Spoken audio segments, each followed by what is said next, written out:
Okay, now we have what here? So very important and interesting questions, yes. Okay, very important and interesting questions. What is saying?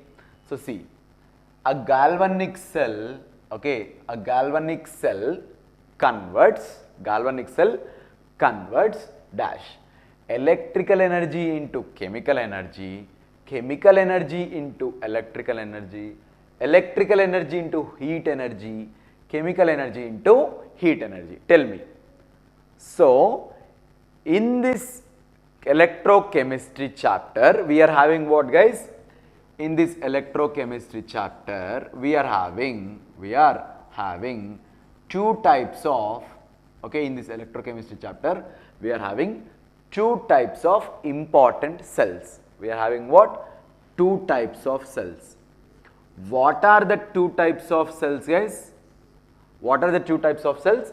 So, one is electrolytic cell, okay, electrolytic cell, isn't it?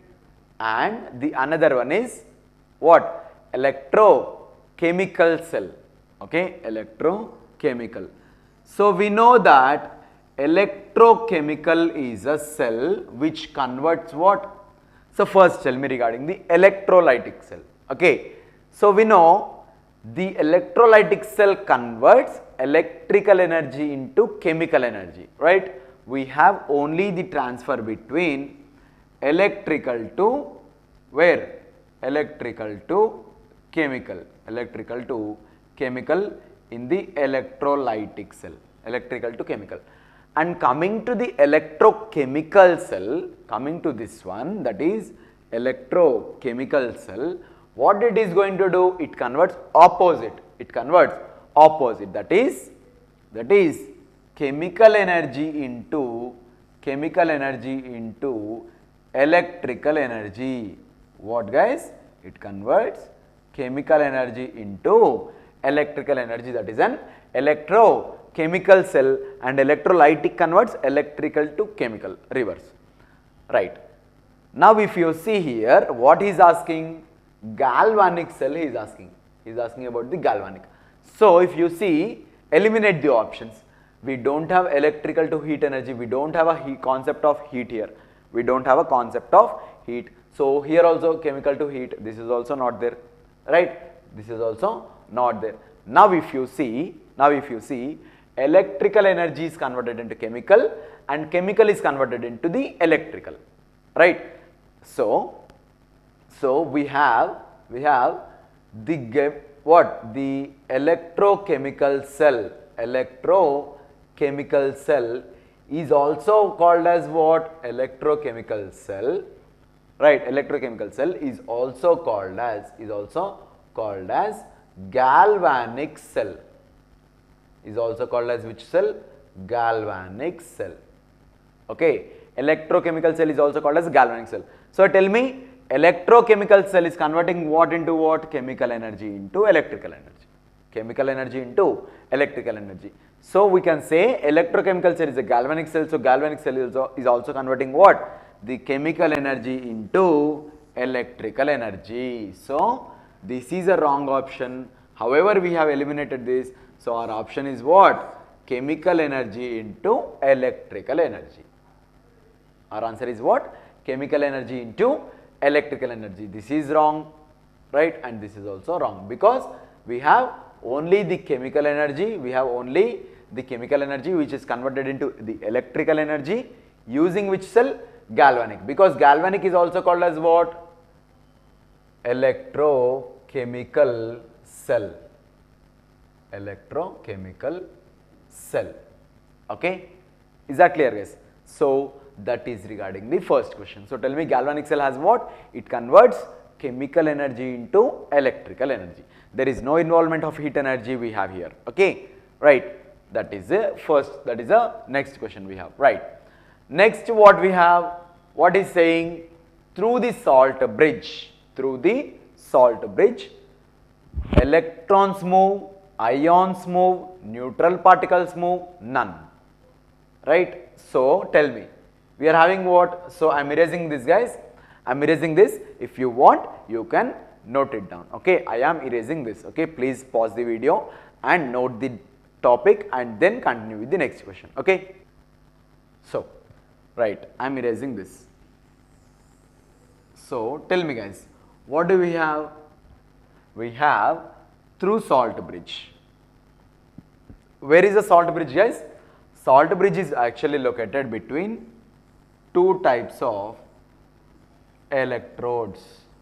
Okay, here we are having the one type of electrode, that is anode, and here we are having the another electrode, that is cathode, in this way, right? So between these two we are actually connecting the battery.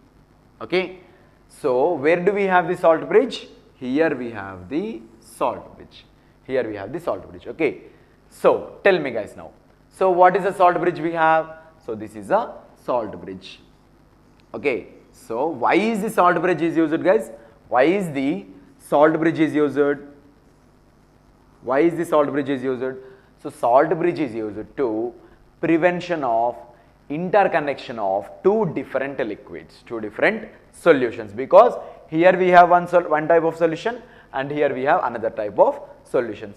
So to prevent the accumulation of two different solutions, we are constructing a salt bridge, right? So if you see, through the salt bridge, what do we have? Through the salt bridge, what do we have? So through the salt bridge, we know that the ions will be moved. What will be moved, guys? Ions are moved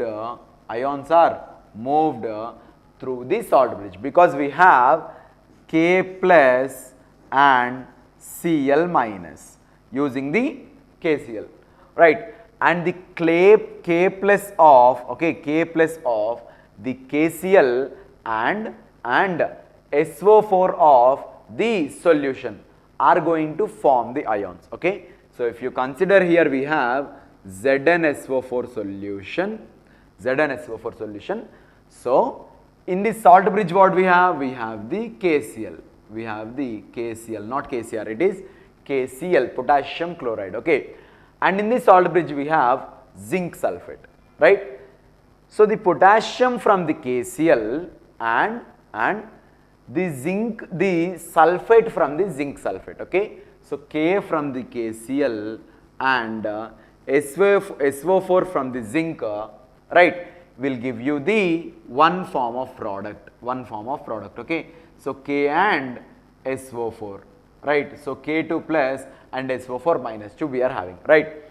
And the zinc and we are having what? We are left with the zinc metal here, right? We are left with the zinc metal. Okay, so the zinc metal and the chloride metal, the zinc metal and the chloride metal, okay, Zn and Cl will form another product. The Zn and Cl will form the another product. Okay, is that clear? So this is what, in this way we are having the ions only, that is either K plus ions, that is either SO4 minus 2, that is either Zn ion, that is either chlorine ion, whatever. Okay, but we are only having what? We are only having the ions in the salt bridge. What we have? We have only the ions. So electrons does not move, neutral particles does not move, none is not an answer. So ions will be moved through the salt bridge. Okay, what will be moved, guys? Salt bridge, ions will be moved, right? Now this is a required answer. So what we have? We have K plus and Cl minus, So K plus from the KCl and SO4 from the zinc, and Zn Cl minus from the KCl and Zn from the zinc. So these will actually form the products in the salt bridge. So in the salt bridge, what we have? We have ions only ions. Okay, is that clear? So that is our required answer. Is that clear, guys? Okay, now we'll go with the next equation. So what is that we have, guys? So if possible, make a note of this. Now I am going to start with the new question. Okay, right. So now what we have? what we have. So I'm going to erase this, guys. If possible, make a proper note. Okay, I'm going to erase this, right? So what is that? The next question is when 9.65 coulombs of electricity is passed. When 9.65 coulombs of electricity is passed through a solution of silver nitrate. Okay, how many coulombs, guys? So now coulombs of electricity is equal to coulombs of electricity is equal to what? Is equal to 9.65 coulombs. 9.65 coulombs, right? So through water, through a silver nitrate solution is saying. Okay, so through the, okay, through what? Through the silver nitrate. So what is an element here? If it is silver nitrate, then what is an element we are having? So the element is silver. The element is silver. Okay, which is silver, right? So we are having the silver. Now tell me, guys, he's asking us what? He's asking what? He's asking that weight of a silver deposited. Okay, he's asking what? He's asking the weight. He's asking the weight of a silver deposited. Okay, right. Now let us answer. So I told you 1 Faraday of electricity gives the equivalent weight of a product. Okay, I told you very clearly that 1 Faraday of electricity, 1 Faraday of electricity will give you what? 1 Faraday of electricity will give you 96,500 coulombs. Okay, 1 Faraday of electricity gives